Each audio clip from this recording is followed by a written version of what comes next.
మా కేంద్ర ప్రభుత్వం నుంచి స్కీమ్స్ ఉన్నాయి, రాష్ట్ర ప్రభుత్వం నుంచి కూడా కోఆపరేషన్ ఉంటే బాగుంటుంది. పర్సనల్గా కూడా నా వల్ల వీలైనంత సహాయం ఈ గోశాల డెవలప్మెంట్కి ఇంతకుముందు కూడా చేసినాను, మళ్ళీ చేస్తాను. అది నిరంతర ప్రక్రియ. గోమాతని మేము పూజిస్తాము. మాది హిందూ సాంప్రదాయము. మేము తుర్గదేశాల నుంచి రాలేదు. మేము సనాతనంలో పుట్టినాము, సనాతనంలోనే ఉంటాము, సనాతనంలోనే పోతాము. ఇక్కడ కాంగ్రెస్ వాళ్ళు కూడా అయోధ్యలో ఏ రకంగా అయితే న్యాయస్థానం నుంచి ఒక జడ్జిమెంట్ ద్వారా,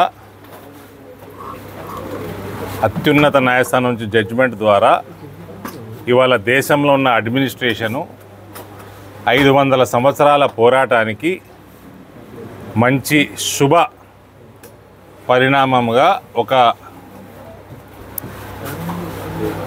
500 సంవత్సరాలు నేను చెప్పినట్టు ఉద్యమానికి హ్యాపీ ఎండింగ్గా రామలల్లా గారు, బాలరాముడు మళ్ళా అయోధ్యకి రావడం జరిగింది. అదే రకంగా మథురాలో కూడా కృష్ణ భగవానుడు అక్కడ కృష్ణ జన్మస్థానాన్ని ఏ రకంగా ధ్వంసం చేసి దాని మీద మస్జిద్ కట్టినరో కాశీలో చూస్తూ ఉన్నాము. కాశీలో కూడా కోర్టు తీర్పు ఆల్మోస్ట్ దగ్గర పడింది. హిందువులకు అనుకూలంగా అక్కడ చరిత్రలో ఆలయాన్ని ధ్వంసం చేసి దాన్ని మస్జిద్ మార్చడం స్పష్టంగా కనబడతా ఉన్నది. ఇటువంటి సూడో సెక్యులర్ పార్టీలు చేయబట్టి హిందూ సాంప్రదాయము చాలా ఇబ్బంది పడింది. గత 75 సంవత్సరాల స్వాతంత్ర చరిత్రలో నరేంద్ర మోదీ గారి పాలనలో ఇవాళ మనం అన్నీ కూడా మన సంస్కృతిని రీక్లెయిమ్ చేసుకుంటున్నాము. అదేవిధంగా మన ప్రాంతంలో కూడా బోధనలో కూడా మందిరాలలో దర్గాలు కట్టినరు.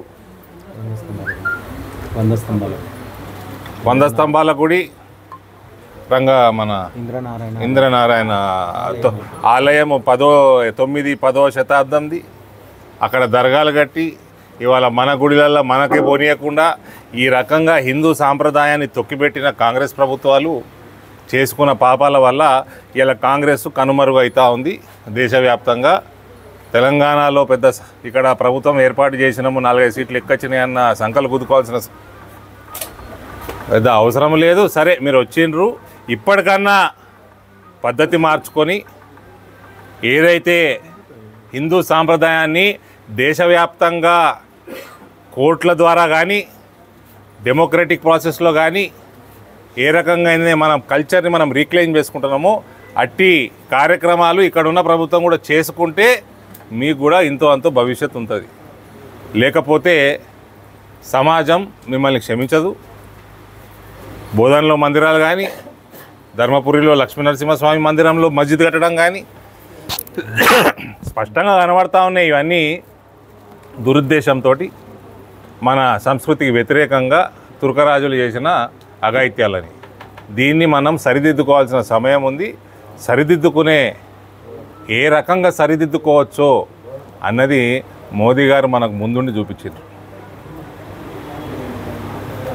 కాబట్టి ఇక్కడ కూడా ఇప్పుడు ఉన్న ప్రభుత్వం శివాజీ విగ్రహం పెట్టనీకనే నానా తంటాలు పడతారు.